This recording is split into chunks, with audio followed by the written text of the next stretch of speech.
Γεια σας! Σήμερα θα σας μιλήσω για το Facebook. Αυτό που χρησιμοποιούμε οι πιο πολλοί από εμάς και το έχουμε ψηλό ξεφτυλίσει. Πρώτα απ' όλα θα αρχίσω με τα status. Βλέπω κάποια άτομα που γράφουν κάτι, το πατάνε like σε αυτό, μετά γράφουν και ένα σχόλιο από κάτω και πατάνε like στο σχόλιο. Με ποια λογική το κάνετε αυτό, δηλαδή δεν το καταλαβαίνω.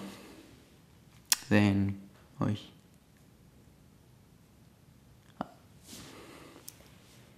Ναι, όχι, δεν... Ή έχει τα αμνηξία και... Ναι, δεν...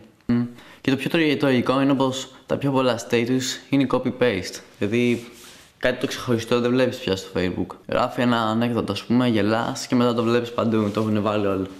Πολύ μαλακιά.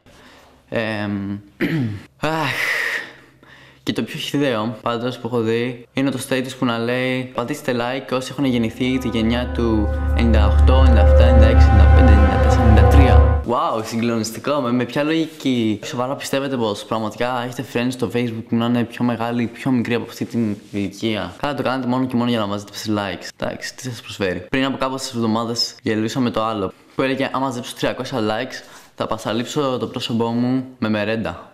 Wow. Μα πόσο χαζό, δηλαδή, πραγματικά. Εγώ το έκανα. Καλά, ναι. Πάω να λουστώ τώρα. Ναι. Και τώρα για τους δίθεν famous. Έχετε 4.999 φίλους και νομίζετε πως είστε κάποιοι. Φτιάχνετε και δεύτερο account. Χρήστος ο famous 2. Πολύ σοφό όνομα. Δηλαδή, ναι, έχω 5.000 φίλους. Wow, συγκλονιστικά.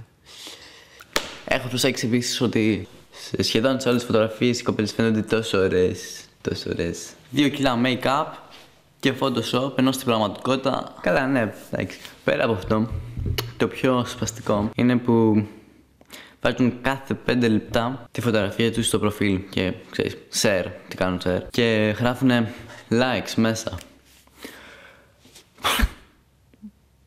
Το βλέπω συχνά αυτό. Δηλαδή, όχι συχνά, συνεχώς το βλέπω αυτό. Και αντί να βλέπω τίποτα έτσι έξυπνο, βλέπω αυτό το πράγμα. Και εντάξει, ενώ είναι ωραίες, κάθε 5 λεπτά, likes μέσα. Σταματήστε. Πάντως, όσα λιγότερα ρούχα φοράτε, τόσο πιο πολλά likes θα μαζέψετε. Ναι, αλλά δεν σας τιμά.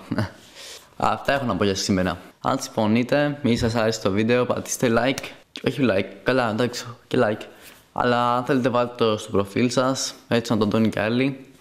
Και ναι, γράψτε και ένα σχόλιο από κάτω αν έχετε καμιά ιδέα έτσι να κάνω για κάνα μελλοντικό βίντεο. Δεν ξέρω, γιατί, τι να πω άραγε, δεν ξέρω.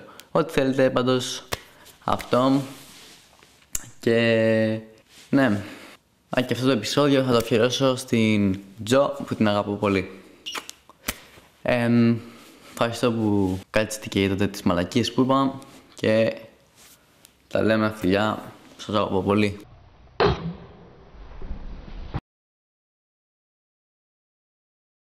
Peace and love.